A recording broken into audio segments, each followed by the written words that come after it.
it won't come as a surprise to any of you, I'm sure, that the startup journey is an arduous, demanding one. But it's also a highly emotional journey, and that's perhaps less often talked about.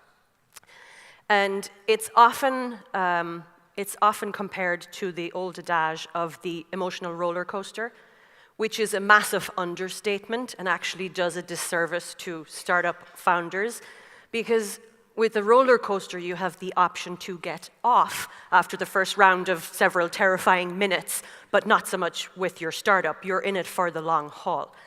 Now, every startup founder knows that in order to be successful, you need to be focused, absolute focus.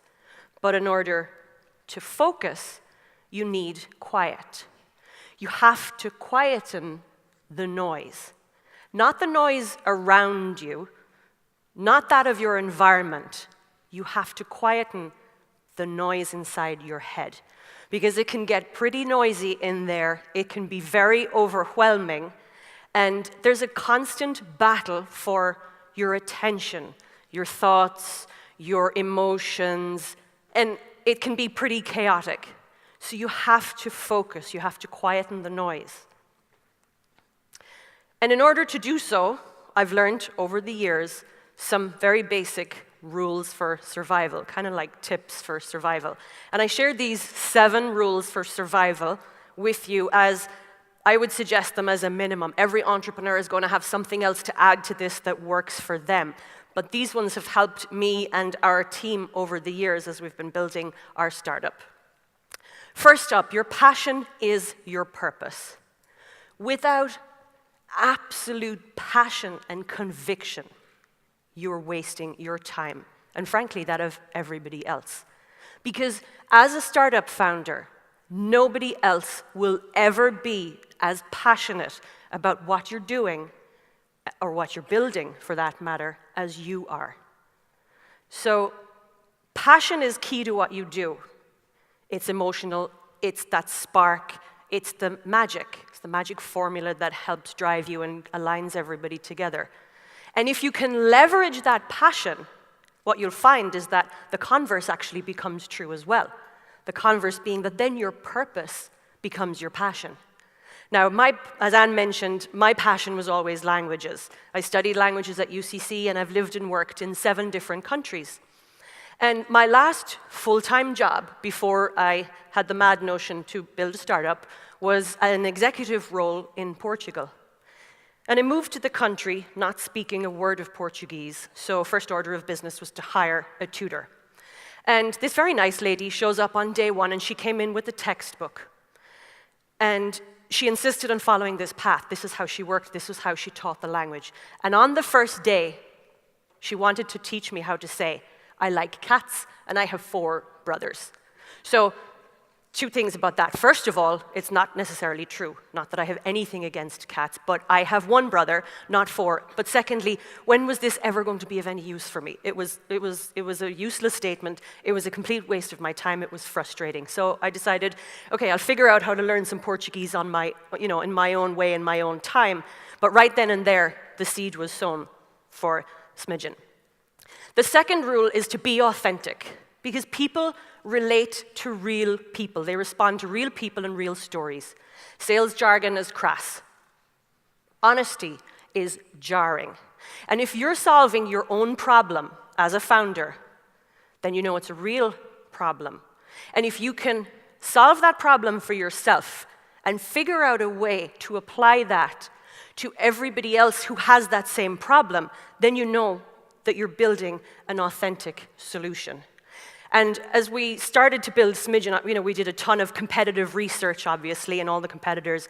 And I engaged with one of the products. It was a leading brand at the time. And in one of the very first sessions, I chose a language. I think it was Turkish. I didn't speak it, so I wanted to see how this product was for a complete beginner like me who knew nothing. And in one of the very first sentences that it wanted to teach me was, "The boy is under the ball." So again, it's just this nonsense language that's focused on structure and grammar and verbs. And so it solidified my vision in that I thought I could build a better way for people to learn conversational everyday language. Number 3, put yourself out there. Yes, in the depths of winter. It's way more tempting to sit on the sofa in your woolly socks and binge on Netflix rather than go to an industry event or another networking event. But you have to build your network. You have to make those real connections. And the reason it's so important is as you work your way along your startup journey, you will screw up. You will make mistakes, and bad stuff is going to happen to you. That's just a fact. But if you've built a real network with real people, not just spamming people on LinkedIn, but made those real connections, then you'll find that every mistake you will make has already been made by someone else, and your network will pitch in to help where and when they can. This is especially pertinent for Irish people because it sends shivers down our spine, the thought of public speaking. The reality is no one is born a great speaker. You just have to get over it. This one is prescriptive. You just have to decide, I need to do this, I need to be better at this. Because as a startup founder, if you're not telling your story, then nobody else is going to tell it for you. How can you expect anybody to do what you need to do at a fundamental level? And there are all kinds of tips and tricks to get better at overcoming nerves and seeming more confident than you might feel. But fundamentally, it's preparation. We've all heard about practice in the mirror and all that, but it's true. Learn a few lines off by heart so that when you walk out first, you know what you're going to say, and then you can ease into the rest of it. And most importantly of all, as a founder, you've got to get your pitch down. You've got to get it down to one line, because the startup world is full, like all the other industries, of all this jargon and analogies. So everybody has probably heard of the elevator pitch by now. Well, the elevator pitch was coined a long time ago, and elevators moved at a much slower pace when that term was invented. You no longer today have 3 minutes to deliver your elevator pitch. You need to deliver your pitch in one line, and then be ready to add color as and when needed. Number 5, play to your strengths. This one is simple. Know what you're good at and focus on that. What is the one thing that you can do better than anybody else? Focus on that, but not to the exclusion of everything else, because you have to have a basic, fundamental understanding of your business. For me, when I started, I spoke 6 languages, so the product wasn't a problem, but I didn't speak tech. So I had to learn, as a first-time female founder, I had to learn how to speak technology. Not code, that's its own language, but I had to be able to speak tech. Leading into the next one, which is know your numbers. This is not optional, this is critical, and women are the worst offenders.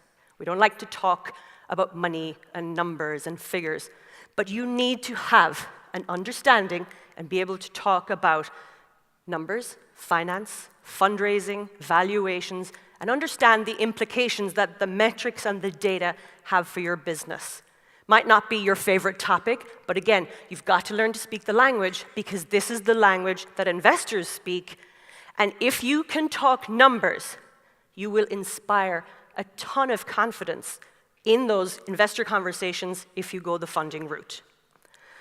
Finally, harness the power of your belief. Now, this one sounds a little bit warm and fuzzy, but there is real power in your belief as a startup founder because you decided to go on this mad journey for a reason. You believed in what you were doing. You believed that what you were doing could make a difference.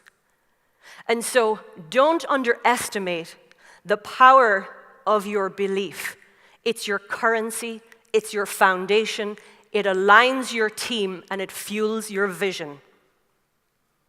And with unwavering belief, you will manage the inevitable hurdles, the stress, the sleepless nights, and ultimately, you'll find that nothing will stand in the way of your dream.